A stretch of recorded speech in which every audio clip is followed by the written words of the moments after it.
So I guess we'll start. My name is Greg. I teach in the Language Center here at Chang University. I did my PhD at Danjiang University in environmental literature. It's my pleasure to be the host here today, and this is something we're going to do hopefully once a month, probably like in the end of the first week of each month. And the purpose of today is to help facilitate like meaningful exchanges, meaningful and lively exchanges between Taiwan's, the Taiwanese students here on campus and our Indian and other international students who you can find on campus. We hope to see you, talking, mixing, and hanging out and getting to know each other on a regular basis. And okay, maybe our students can introduce themselves to you. Thank you, Professor. My name is Naushad Ahmad, and I come from India. And currently, I'm doing my PhD in Department of Mechanical Engineering. I'm a second year PhD student. Thank you, and I move this. Hi everyone. Hi Professor. So I'm Anwar and I come from India as well. Probably the same place. And I'm a master's student, like almost about to graduate, and from computer science and from smart sensing lab. So and that's it, I guess. Thank you. I think everybody is curious to know about why you came to Taiwan, of all places in the world. And I'm sure we're all happy you came here. Could you share with us maybe like what were your top 3 reasons why you came to Taiwan? Yes, of course. The first of all, Taiwan is a beautiful country, and it's a very nice place, and people are very good here. And the second of this is the universities in Taiwan is one of the world class and much better than other places. And thirdly, it's quite easy to get visa for Taiwan.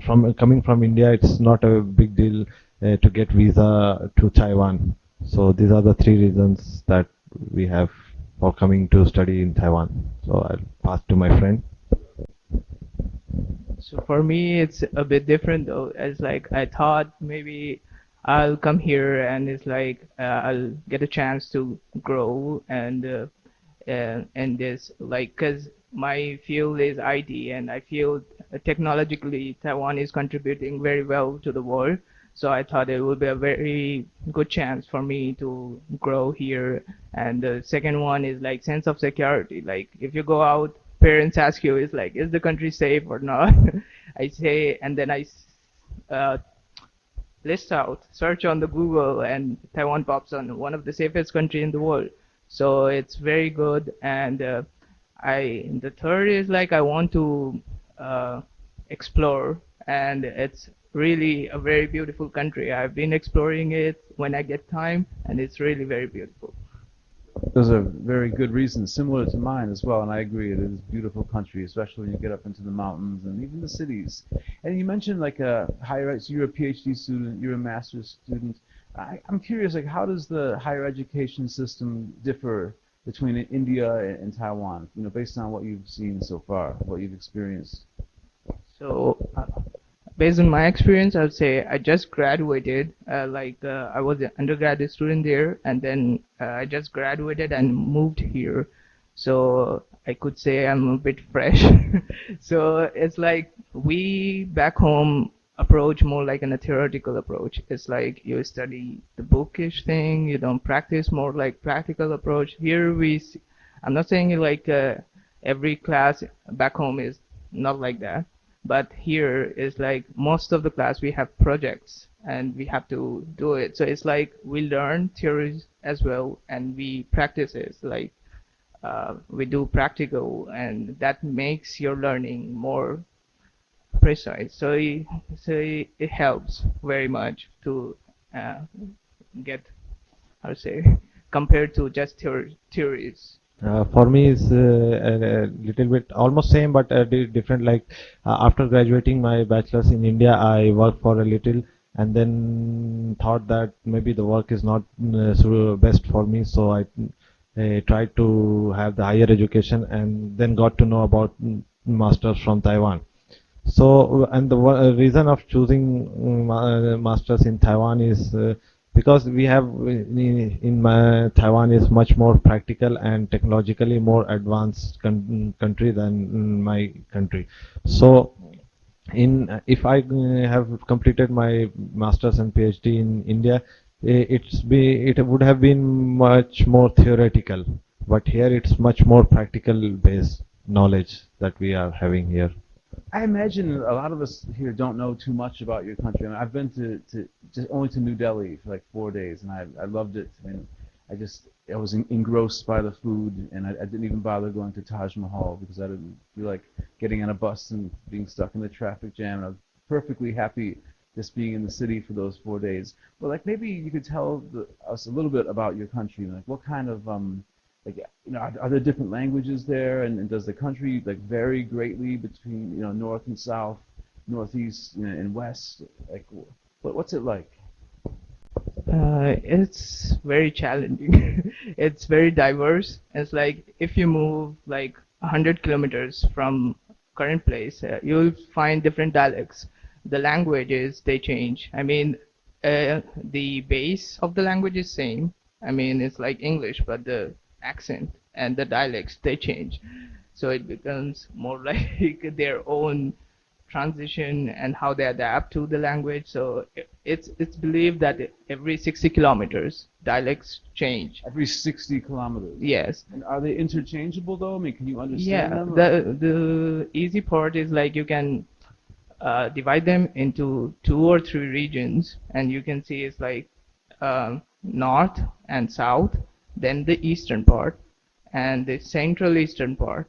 So it's like they divide into 4, and if you go to the mountainous side, you will see Tibetan languages and the Burmese. So these are more how to say?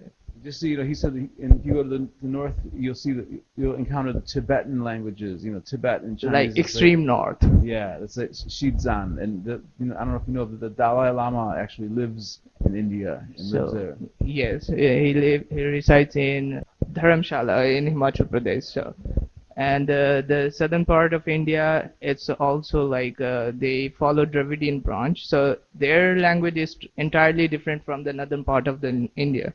So like she belongs from there. So if I talk in Hindi, she wouldn't be able to intercept it. So and but there are 22 official languages which are recognized. Yes. So and there are over more than 1,500 languages that uh, I mean, according to some studies, it exists there. Around 400 are like in the books, and not everyone follows. But 22 major languages, they are the base, and Possibly hundreds spoken, like in unofficially. yes. So that's why it's like over 1,500 is unofficial account. And if you go to the east, it's different. If you go to the south, it's different. Northern part is mostly Hindi and Urdu based, and so we can understand northern part of the languages. So and the most common, if you want to communicate through all part of India, is English. So English is the one of the official languages, and so it's like second or third official languages. So Hindi, English, Urdu, or some other like Bengali. So it's Urdu, that's Urdu, right? yes. Okay. So you've been in Taiwan a while. Do you have any favorite holidays? Like, any of Taiwan? Do you have a favorite holiday in Taiwan?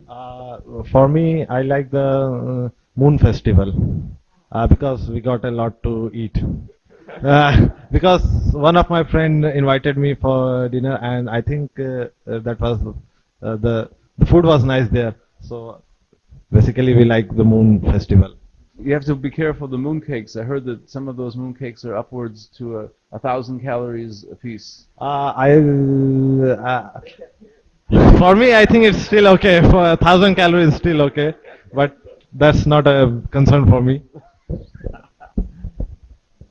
How about you? What's your favorite holiday in I, Taiwan? I would share the same. I mean, like Moonlight Festival, the barbecuing, and I mean, the taste is like the food.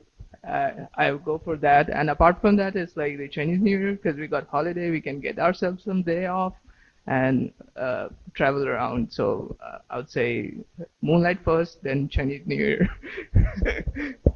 Because of the holidays, the Yes, time of off, course. you get to go exploring other parts of Taiwan. Yes, it's necessary.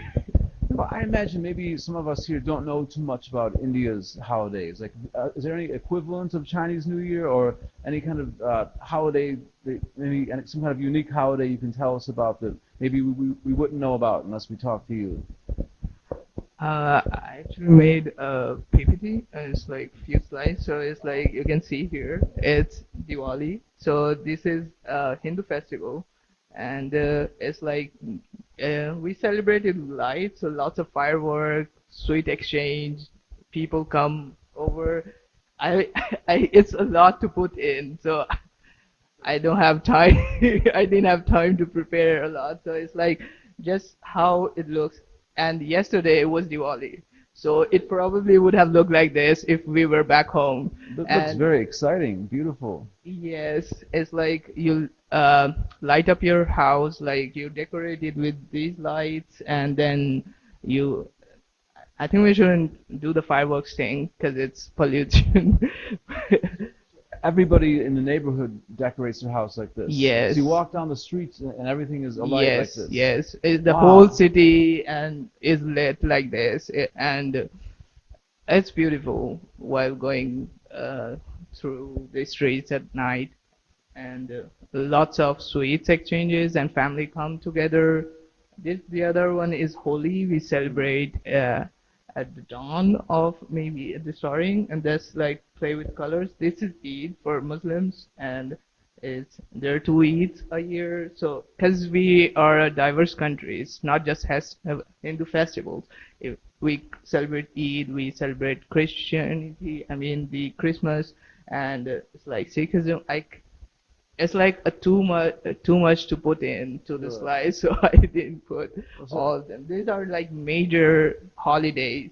So are they Christian or are they just doing this for fun? no, we're like our population. We have all the major religions. All of them are there. Yeah, major religions. Even the Christianity started before in India before that Europe. Wow. So A lot of people don't know that. no, they don't know that. The people only think of Hinduism when they That's think all. of India. Yeah. So it's not that. It's like major, all major religions of the world live in there. And are there still like tribal people who believe in their original religion? We call that animism in English. Like, the spirits live in the trees and the waterfalls and stuff like that. And maybe like in the northeast next to It's Myanmar. also in Hinduism. Also in Hinduism. So they is like God resides in everything. I cannot say properly because I'm a Muslim, and he's also that. But it's like, but according to what I know of, and because lots of my friends are Hindu, and we like it's also Christians, and some of them are Buddhist. So it's not like we are limited so to just one religion or some place. So it's like we share all beliefs together. So I might get invited for Diwali or Holi, and I will invite some of my other religious friends to Eid, and it goes on like that. So and these are like just a tiny proportion of the holidays. Right. It's a lot to explain. There are too many to list. Well, we've seen some very impressive looking pictures here, and this is the Taj Mahal. Yeah, this is the Taj Mahal. This is one of the seven wonders of the world, Right. and It's a major tourist attraction. in yes, India. it's one of the biggest tourist places in India, and almost everyone. Probably you are not Yeah, lucky enough. I regret not going. Yes. I went there with a friend of mine, and he wanted to go. I'm like, no, I don't need to go see a place that there's 20 million photos of online. I don't want to be in a crowded place. Yeah. And I let Yeah, him down. it's very crowded, but it's a mesmerizing thing to visit. Yes. Yeah, Oh, really? Yes, when we went there, it's like, wow, this place is really very nice place to visit. Next time you visit India, you must I visit. must. Yes. This is the most famous one, the like wonder of the world.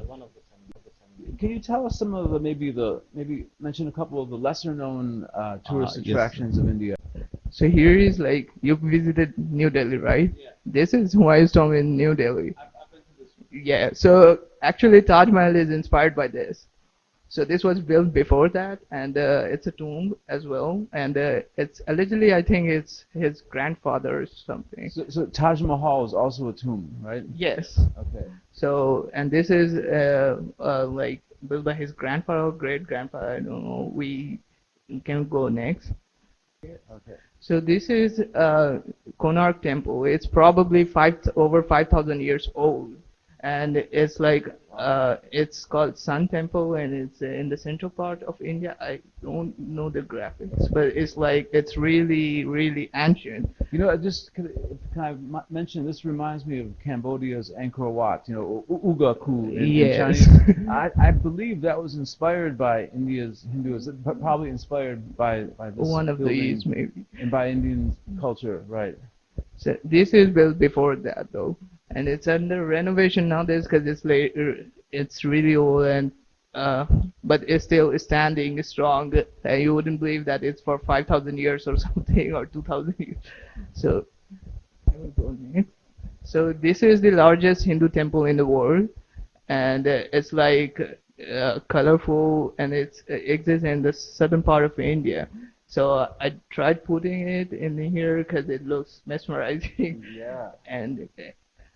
and these are the other ones. You can see it's in the left one is Charminar. It's called Charminar, and it's in Hyderabad, this southern starting of the southern part of India. This is Mysuru Palace, and actually Prince and King Prince is still living there. They still own the palace, half of it, and some of it. And this is the India Gate. It's in New Delhi. I think you visited. Yeah, and I imagine Paris, the French copied it off of India. Yes, probably, but it was built by British though. Oh, So okay. so the other one is Gateway of India, and this is like one of the forts in Rajasthan in the center, and this is Golden Temple. Actually, there are like too many places that I wanted to fit in, but it's like it would take probably all day to list all of them. So these are the major attractions you can see is like the place in the center. This whole county we can say here is like famous for palaces and on hills especially. There's all kinds of palaces in India. I mean, you got them in the mountains or in the deserts. They're Yes, everywhere. everywhere. So Rajasthan, you know about it, right? Yeah. You discussed. So this is in Rajasthan, and it's like, uh, I think it's like on some elevation, and it's like you can see the whole city from there. So these would be like the foothills of the Himalaya mountains. No, it's not. It's Aravalli range. Rajasthan is Aravalli, used to be though. So that what brings rain to Delhi. If you go into geography. Okay. Sorry. Anything you want to add to it? The only thing I want to add is that the place that we have the forts, in the previous historical times they captured all the mountain and then prepare a fort out of it. So there are some forts in India that they carve out the mountains. Carve them out of the mountain. Yes, and they prepare their forts to make it more secure from the enemies.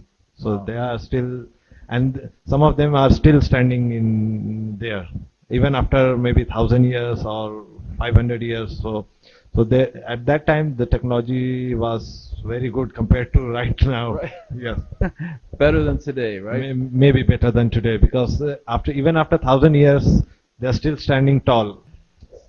And these are the local specialty from the place that he belongs to, so maybe he will be more. Actually, it's not where I belong to. All of it. The only thing is like this is Madhuban art, and this is like khadi. It's like they made khadi just to remove, because we famous it because it was Indian thing, and to get rid of imperialism, like the British. So they don't want to wear the British clothes. So they kind of like it's like let's push our tradition forward and wear our own clothes. So that's why, and it's like now khadi is world famous, and this is pashmina shawl from Kashmir, and this is Madhuban art. It's from my place. I wanted to put more, but it's like it will take more and more time to explain. So these are just few, like a very tiny, tiny piece of what they have in there. So, and this is like from the places we come, it's This is like the food from where you're from. North Indian thali, we can say it. It's like this is not just it. This is just part of it. So it's like you have a lot of things, mostly vegetarian. And if you go into like non-vegetarian, it's like if you're a Muslim or others, so maybe you can afford, not afford, it's like you can have beef and other stuff. But if you're non-Muslim, then, oh sorry, Hindu, then it's probably chicken. Oh, okay, okay. So this is some of the sweets. It does the food and the sweet. That doesn't cover all part of India because there are lots to list. Sure. So it's just like, I mean, I don't want to look at it. He misses his home country's food very, very much, I know. And how about, I mean, this is some very interesting slides you have. Can you find these animals in your hometown or near your hometown or no? Yeah, actually, yes, we can find, but right now is these animals are very well protected by the government because they are being killed by the poachers. Right. So the government has prepared some national parks for their livelihood, and those national parks are in hundreds of kilometers. Sure. So if you want to see these animals, you need to take a whole vacation and visit that national parks and try and hope that you find one of these in the national parks. Well, some people do that. The whole trip is all about, wildlife photography or something. Or maybe go to a zoo. No,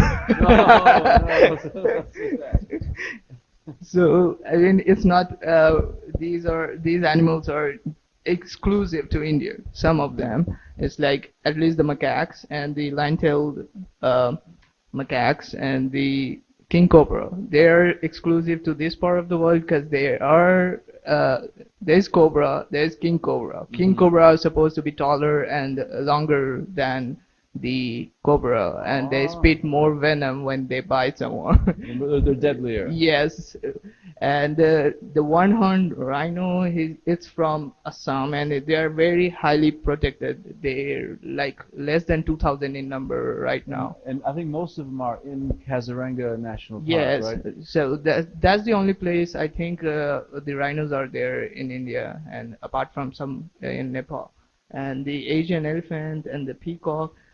Only Asiatic lion you can find in Africa, Right. and the other one is in India. I think a lot of people don't know India also has lions. It's the only place left in the world where, outside of Africa, where you can find wild lions. And they're in Western India. Yes, in Gujarat and some part of Rajasthan, and then highest number of tigers in the world, and they're also highly protected. And this is called red panda. Yeah. It also, So I cute. mean, kind of like looks like raccoon though, but they call it red panda because they are from the family, and they live in the Himalayan region. Right. That's a snow leopard, and this is black buck, and the the river dolphin. It's a river dolphin, not in the ocean. Lives in the rivers. And they are very hard to find now because of the fishing and overfishing kind of situation. But I hear some from time to time that people in my place, because I live near the river where they are found, so they see it sometimes. Okay. So they're rarity. So here it's just a few of the exclusive things that you'll find in India. It's like not anywhere else. Do Indians live in peace, like alongside this wildlife, or are there a lot of conflicts between humans and the tigers? In some and parts lions? of cities which are trying to take over the forested area or some things. Like Mumbai. Like it's ever expanding. Like they're Yeah. expanding too much. So some of they come up with leopards, I guess. There are leopards in the city of Mumbai. Not city outskirts. It's like we are here. Maybe it's part of new Taipei city. They'd be here. It's expanding. Keeps going into the how to say. Encroaching into the Yeah, wildlife forest. habitat. Well, yes. So as like they share the border, so of course they might have few guests. Some guests. Yeah. What about after you graduate? Do you think you'd like to, if the opportunity arose, do you think you'd like to stay here and work and then like maybe stay in Taiwan long term, or does that ever cross your mind? Yeah, because last year I completed my masters, and I may have got the chance to move out here, but I chose to stay in Taiwan because I like Taiwan, the climate, the weather, the people, the place. And I, after completing, and right now I'm doing PhD, so after completing PhD, I may work here. If given opportunity of my stature, I can stay here if I have got the opportunity. So yeah, for me it's totally okay to stay here. I like the place. So I'm open to opportunities. If anyone is here and can offer me a job, please. So I am totally fine to stay here. It's very, I mean, like one of the reason why I'm ready to come here is like because it's like very safe and the people Yeah. are very kind and they, I mean, remove the shyness part. I'm very much well into Taiwanese culture and everything, and it's very beautiful, peaceful. I like love it. Kind of yeah, like is not very strong, but love is better. Oh wow! An additional question for you. I've heard that when Indian students enter high school age, that there's no more like philosophy or language or humanities. It's all math and science, like math, science, science. Is this a rumor or is this true? The part of your question is true because after high school our streams are get totally different from each other. Some of them go to science and some of them go to management and few of them go to philosophy. So, and India is very populous country. So a majority of that goes to science, and out of that a majority of them goes to United States. So all you know is that in India we have science and maths and science, but the other thing is we also have the arts and Sure. management also. In New York and put the curry on everything. He told me that it's all math and science. Like he told me, like, what'd you learn in high school, Greg? How about your multiplication tables? What was it? 20 times 20 is 400. Is that as far as you get?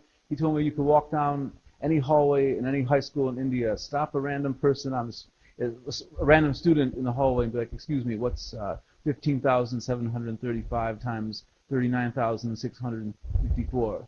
And within like 30 seconds, they would have it. I mean, is this an exaggeration or? Yeah, that's a bit A exaggeration. bit, just a bit. Yeah, but I must admit that we Indians we are very good at maths. Although the basic maths, not the engineering maths or something like that, but the basic math like this, what is the 17 times 23 or like that. Yeah, it's like you can ask a 12-year boy this question and he will definitely answer you. Yeah. Wow, even 12 years old. Yeah, definitely. I think that's it. I think we've got our time. Thank you. Thank you, Professor. Yeah, my pleasure. Thank you, thank you.